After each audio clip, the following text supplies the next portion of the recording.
오늘 말씀은 빌립보서 3장 12절로 21절의 말씀입니다. 함께 읽습니다.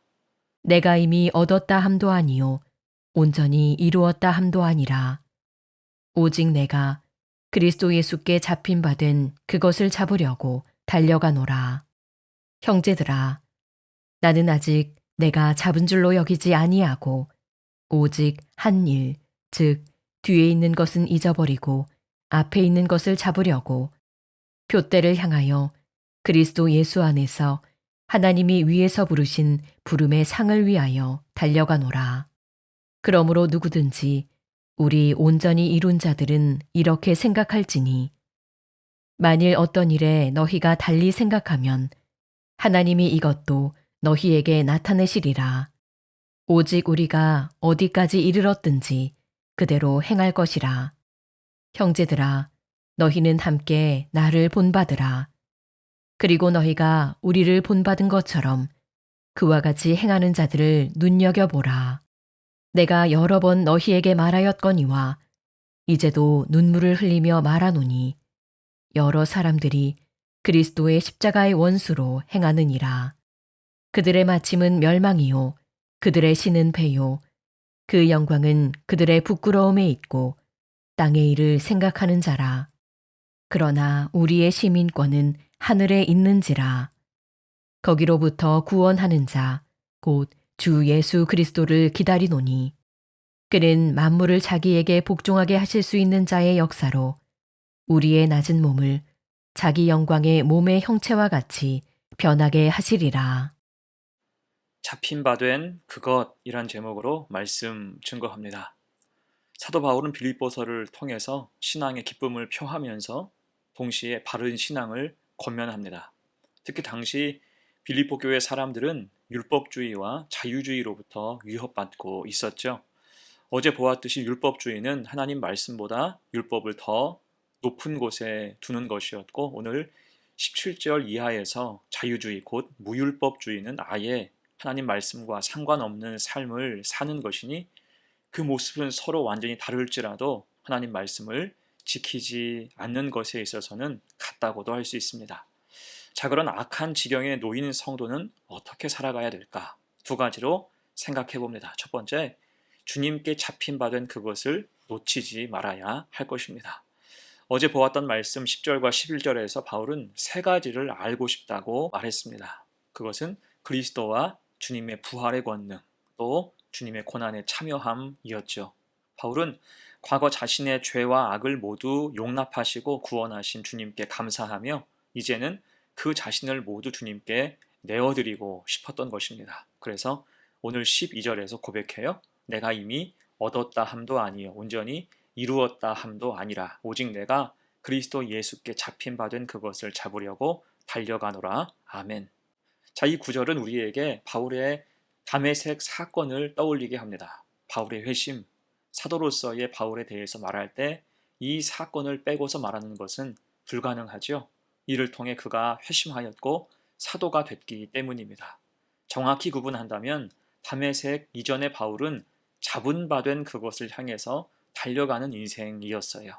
사실 이전의 바울은 자신이 잡은 바 된 그것이 많다고 생각했습니다. 태어난 지 8일 만에 할례를 받은 것과 베냐민 지파의 후손으로 정통 유대인이었던 것은 태어날 때부터 잡은 바 된 그것이었죠. 또한 자신이 바리새인인 것과 율법에 대해서 신앙적인 열정을 가졌던 것도 다른 사람들이 부러워할 만한 잡은 바 된 그것이었습니다. 그러나 그 잡은 바 된 그것이 주님께서 주신, 주님께 잡힌 바 된 그것과 비교하니까 아무것도 아님을 알게 된 거예요. 이에 13절에서 고백합니다. 형제들아, 나는 아직 내가 잡은 줄로 여기지 아니하고 오직 한 일, 즉 뒤에 있는 것은 잊어버리고 앞에 있는 것을 잡으려고. 곧 이제 바울은 자신이 잡은 바 된 그것이 아니라 그리스도 예수께 잡힌 바 된 그것을 위해서 달려갑니다. 뒤에 있는 것. 바울은 과거에 잡았다고 여겼던 것들, 8일 만에 할례, 이스라엘 족속, 베냐민 지파, 히브리인 중에 히브리인, 율법으로는 바리새인, 열심히 교회를 박해했던 것, 율법의 의로는 흠이 없었던 삶 등등 모든 것을 이제 배설물처럼 여기고 잊어버리게 됐다는 것입니다. 대신 부활하신 그리스도 예수를 붙잡았다는 거예요. 그래서 14절에서 고백하죠. 표대를 향하여 그리스도 예수 안에서 하나님이 위에서 부르신 부름의 상을 위하여 달려가노라. 아멘. 이게 바울이 주님께 잡힌바된 그것을 놓치지 않는 이유였죠. 하나님이 위에서 부르신 부름의 상을 주시기 때문이에요. 이것이 표대가 될 때 흔들림 없이 전력 질주할 수 있었다는 것입니다. 그런 의미에서 지금 빌립보 교회 안팎으로는 착각하던 사람들이 있었어요.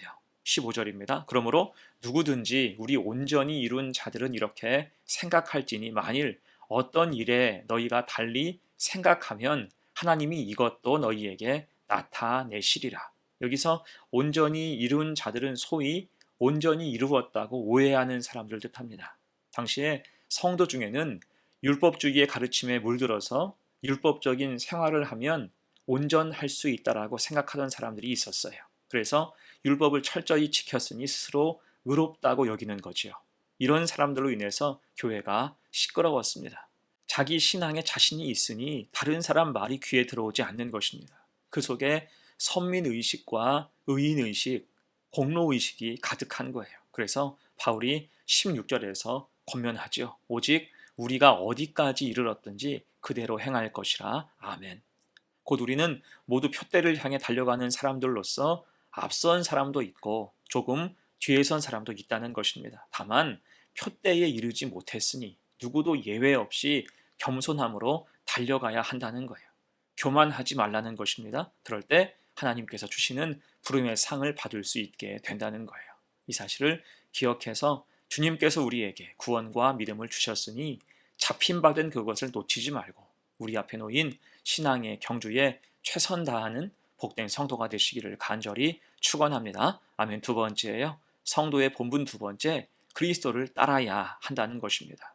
자, 이어서 17절로 21절은 욕망을 따라서 살던 자유주의자, 곧 무율법주의자에 대한 권면이에요. 17절입니다. 형제들아, 너희는 함께 나를 본받으라. 그리고 너희가 우리를 본받은 것처럼 그와 같이 행하는 자들을 눈여겨보라. 아멘. 여기서 형제들아라는 말은 굉장히 친밀한 말이죠. 바울은 굉장히 친밀한 언어로 너희는 함께 나를 본받으라 라고 권면합니다. 특히 함께라는 단어가 중요하죠. 여러분, 믿음은 개인적이기도 하지만 공동체적입니다. 서로에게 영향을 주기 때문이에요. 그래서 믿음에는 독불장군도 없고 자수성가도 없습니다. 신앙적으로 함께 가는 것입니다. 그런 의미에서 바울이 나를 본받으라 라고 말하는 것은 바울이라는 사람이 아니라 내가 그리스도를 본받는 것 같이 바울 자신, 자기 자랑하는 것이 아니라 내가 그리스도를 본받는 것 같이 너희도 나처럼 그리스도를 본받으라라는 의미의 말입니다. 특히 이 말을 하면서 바울은 18절에서 심경을 고백하죠. 내가 여러 번 너희에게 말하였거니와 이제도 눈물을 흘리며 말하노니. 이게 뜻밖의 고백입니다. 사실 빌립보서의 별명 가운데 하나가 기쁨의 서신이죠. 비록 바울은 갇혀있는 신세였지만 빌립보 교회 성도들에게 신앙의 참 기쁨에 대해서 전하고 있습니다. 심지어 자신의 삶이 제물에 포도주를 부어서 그 향기를 하나님께 올려드리는 전제와 같다고 할지라도 기뻐하고 기뻐하겠다고 고백했어요. 그런데 그런 바울이 지금은 눈물을 흘리며 말하고 있는 거예요. 그러면 돌연 이렇게 하는 이유가 무엇일까요? 그것은 18절 하반절이죠. 여러 사람들이 그리스도의 십자가의 원수로 행하느니라. 아멘. 곧 바울이 이토록 간곡히 말하는 이유는 많은 사람이 현재 십자가의 원수로 살고 있기 때문이에요. 그게 바울의 과거였고 그래서 더욱 그런 모습으로 사는 사람들이 눈에 밟힌다는 것입니다. 자, 그들의 삶은 구체적으로 19절이죠. 그들의 마침은 멸망이요. 그들의 신은 배요. 그 영광은 그들의 부끄러움에 있고 땅의 일을 생각하는 자라. 빌립보에 사는 사람들은 대부분 로마 시민권자로 만족스러운 삶을 살았습니다. 시민권자에게 큰 자랑이었죠. 하지만 바울은 그들의 마침이 멸망이라고 말합니다. 왜요? 그들의 삶이 영원한 생명 되시는 예수 그리스도에게 연결되지 않았기 때문이에요. 아무리 화려한 삶을 살고 사람들이 부러워할 만한 자리에 있어도 예수 그리스도께 연결되어 있지 않은 인생은 마치 화병에 담긴 꽃과 같습니다. 곧 시들고 없어질 운명이라는 거예요. 또한 십자가의 원수로 살아가는 사람들은 자신의 배를 하나님으로 삼았습니다. 먹고 마시고 즐기는 것을 목적으로 삼았다는 거예요. 그리고 그들은 수치스러운 것을 영광으로 생각했습니다. 죄와 타락을 자랑이라 여긴 것입니다. 자, 이러한 사람들은 자유주의자, 무복음, 무율법주의자라고 할 수 있습니다.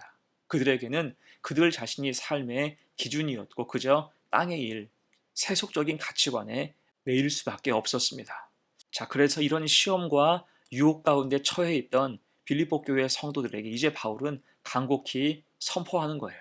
20절, 21절입니다. 그러나 우리의 시민권은 하늘에 있는지라 거기로부터 구원하는 자 곧 주 예수 그리스도를 기다리노니 그는 만물을 자기에게 복종하게 하실 수 있는 자의 역사로 우리의 낮은 몸을 자기 영광의 몸의 형체와 같이 변하게 하시리라. 아멘. 한마디로 지금 어디에 속해 있는지 확실히 알라는 거예요. 우리의 시민권은 하늘에 있다는 것입니다. 유한한 로마의 시민권자로 만족하지 말고 영원하신 하나님과 더불어 우리의 시민권은 하늘에 있음을 기억하라는 것입니다. 여러분, 이것은 우리도 현재 기억하고 심령에 각인할 일이에요. 우리 삶과 생각을 뒤흔드는 세상적인 것이 얼마나 많습니까? 그 속에서 우리는 오직 예수, 그리스도를 본받아 그리스도를 따라서 살아가야 한다는 거예요. 또한 세속적인 가치관에 편입되어 살아가면 십자가의 원수로 전락할 수 있음을 기억해야 할 것입니다. 대신 우리의 시민권은 하늘에 있음을 기억하며 바울처럼 그리스도를 본받아 살아갈 때 은혜와 진리는 마르지 않는다는 거예요. 그 믿음의 길을 가는 복된 성도가 되시기를 간절히 축원합니다. 아멘. 이제 말씀을 마무리합니다. 오늘 말씀은 바울의 진심이 가득한 그런 말씀이죠. 내내 기쁨을 강조하다가 눈물을 흘리며 간곡히 부탁할 정도였어요. 핵심은 내가 세상에서 무언가를 잡으려고 살지 말고 주님께 잡힌 바 된 그것을 놓치지 말고 살아가야 한다는 것입니다. 바울처럼 주님을 따라가야 한다는 거예요. 구원의 은혜를 주셨으니 놓치지 말아야 하고 사명을 주셨으니 감사하며 감당해야 한다는 거예요. 우리에게는 하늘의 시민권이 있기 때문이죠. 그 사실을 기억하며 세상 앞에서 흔들리지 말아야 한다는 것입니다. 그럴 때 하나님이 위에서 부르신 부름의 상을 받을 수 있다는 거죠. 이 사실을 잘 기억해서 믿음의 삶을 기꺼이 힘내어서 살아갈 수 있는 복된 성도가 되시기를 간절히 축원합니다. 아멘. 함께 기도합니다. 하나님 아버지, 사도 바울은 잡은 바 된 그것을 향해 달려가는 인생이었습니다. 하지만 주님을 만난 후에 그것을 모두 배설물처럼 버리고 이제는 잡힌 바 된 그것을 잡으려고 달려가는 인생으로 살았습니다. 그럴 때 표대를 향하여 위에서 부르신 부름의 상을 위하여 충성하며 사명 감당하는 것을 보았습니다. 오늘 권면과 교훈을 가슴에 새기면서 하나님 시민권을 가진 우리도 동일하게 잡힌 바 된 그것을 잡으려고 달려가게 하시고 하나님께서 위에서 부르신 부름의 상을 위하여 힘쓰고 애쓰는 삶이 되게 하여 주옵소서. 세상에 매몰되지 않게 하시고 세상에 살아도 구별된 성도로 살아가게 하옵소서. 감사드리며 예수님의 이름으로 기도합니다. 아멘.